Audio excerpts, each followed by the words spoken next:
What's up, everybody? Welcome back to episode 40 of Matt's Mind. Kind of crazy. Before we get started, I am moving Matt's Mind episodes to Wednesdays, just right in the middle of the week. I do have more time just now with my schedule, so I'm moving it from Monday to Wednesday. If you guys have a question you want to be featured in next week's episode, drop a like down below, comment your question in the comments section. Of course, subscribe to the channel, and let's go ahead and get started. First question of the day comes from Johan, I believe. What 5 minifigs would you like to see LEGO make if they do a LEGO Star Wars CMF series? It's a great question. I'm actually going to leave this open-ended because I am planning on making a video about my hypothetical Star Wars CMF series, so stay tuned for that. But just off the top of my head, 5 minifigures I'd like to see. Definitely an episode 3 Anakin and an episode 3 Obi-Wan without any of the burn marks. I'd love to also see the Ahsoka clone trooper, the 332nd maybe in the CMF series, but there are a bunch of other good ones, which again I'll put in that video coming out, so you just have to stay tuned for that video coming very soon. Bricks and Blocks is asking, do you plan on finishing Endor by next year, or will it be a longer term project? I think we'll probably be finishing Endor around May or June of next year, probably right up until Brick Fair. I'm not sure if it's going to be going to Brick Fair, even if the convention is still on, but I don't anticipate this is going to be a quick Endor build series. I'm super busy. If you guys haven't seen the last week's episode, I definitely suggest you go and check that out. But I just have a lot more things that I'm doing right now, so I don't want to put a time constraint on the project. And I think if I had to guess as to when the project will be finished, it would probably be middle of next year. Next question, how do you determine the right size for your mocks? I'm thinking of trying to do a larger build somewhere down the line and would love some advice. So the best piece of advice I'd give to you if you're wondering on how to scale your mock, I would say choose one aspect of the mock and base everything around that. You don't have to do it all minifigure scale, micro scale, mini scale, whatever you want to do.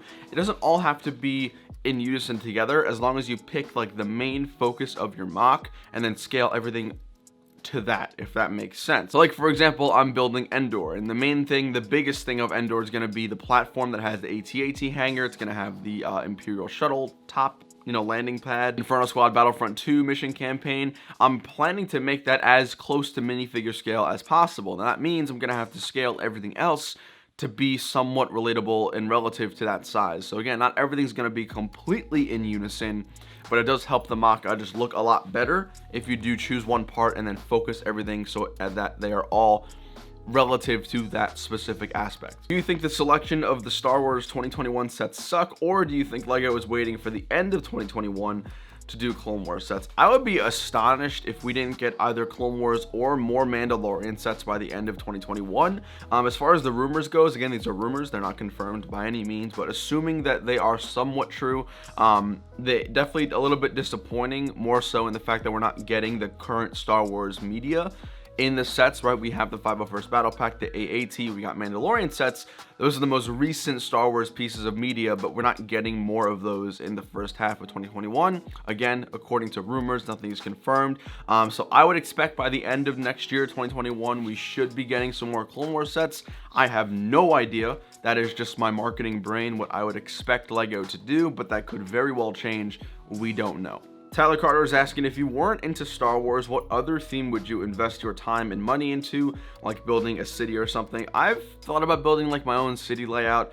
I think the only option that I would have to pursue to build a city is if it was like a Coruscant city. But in terms of other themes, the only really other big theme that I'm a big fan of, well, that's actually a lie. There's a bunch of them, but the only current one is probably Harry Potter. It used to be Lord of the Rings, Indiana Jones, but of course those aren't, in circulation now. I'd also probably be invested in military stuff. I like history, so if Star Wars was not an option, Indiana Jones is the closest thing I can get to military.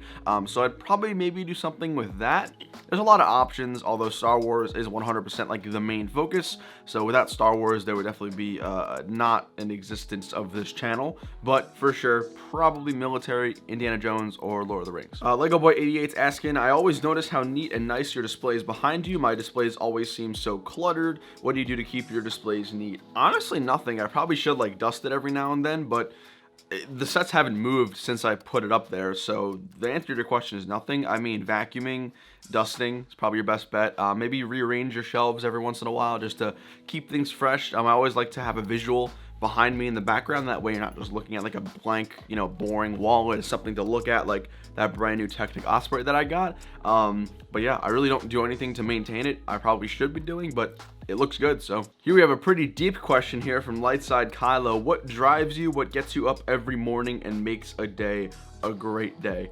It's a great question, not Lego related, but I absolutely love it. I like to live with the mentality that you only got one life, right?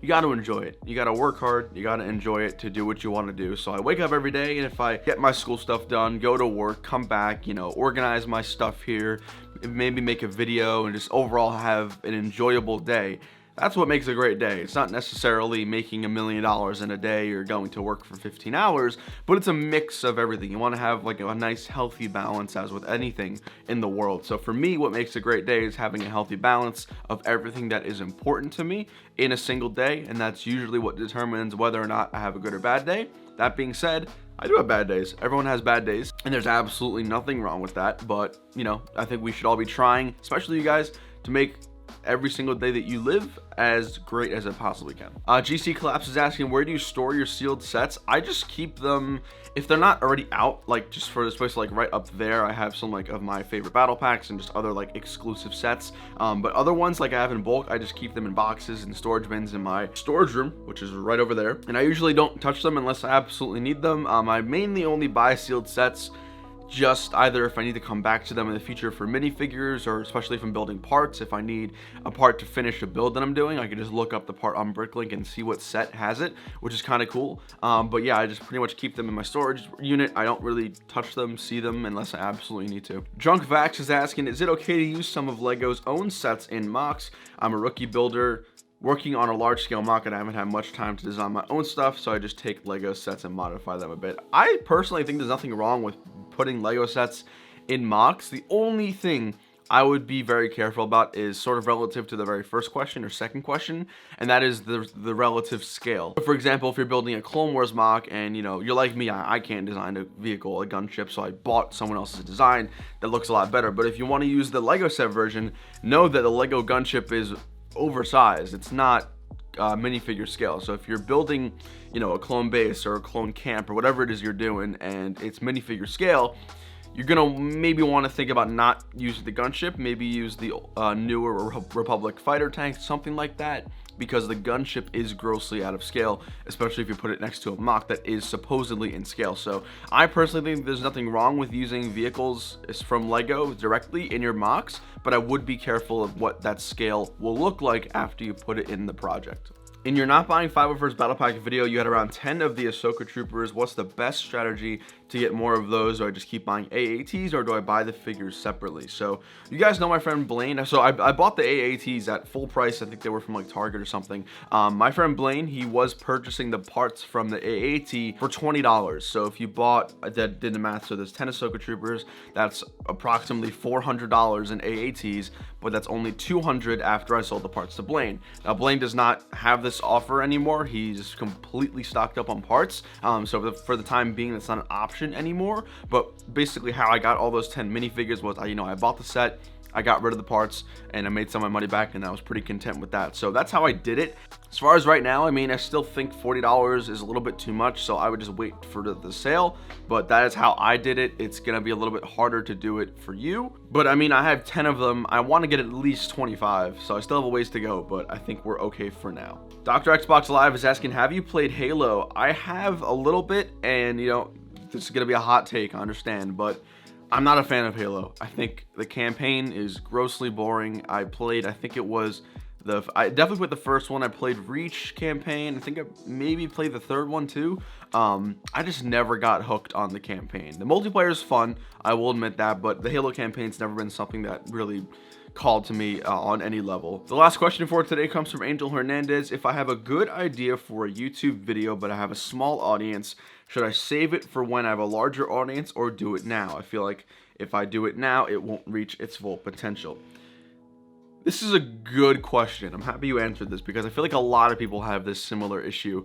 If you have a good video idea, do it. Because if it's a good video idea and you make a good thumbnail and you make a good piece of content, it's gonna attract more people. If you're not uploading good videos that are gonna be topical and desirable for your audience, they're not gonna be returning reoccurring subscribers. So if you have a really good video idea and you're saving it and you're putting out mediocre content, you're not going to be attracting a large audience. But if you have a really good video idea, you expand on it, you utilize it, and you put it out there with a good thumbnail, good tags, good description, good SEO, all that good stuff, it's gonna have a lot larger of a chance to gain more audience, get more subscribers, more traction. There are very few circumstances where I would suggest waiting. For example, if it's a Mandalorian video, maybe wait until this Friday, or I think this Friday, right? Maybe not. Whenever the Mandalorian comes out, if you want to make something, you know, Mandalorian or anything that's topically relatable, if you're waiting until the drop of it and when it releases, then yes, I think in terms of marketing that makes sense. But if it's just a general video idea that's gonna do well regardless of when you post it, it's just a matter of your subscribers, put it out, it's gonna help you grow. Thank you guys for watching Matt's Mind episode 40. Hope you all enjoyed. I'm gonna be planning something special for episode 50, whether it be maybe another live show or something else, we'll see. But if you guys have a question you want to be featured in next week's episode, drop a comment down below. Make sure you guys subscribe, drop a like, of course, if you guys did enjoy today's video, and I'll see you later. Take it easy. Peace.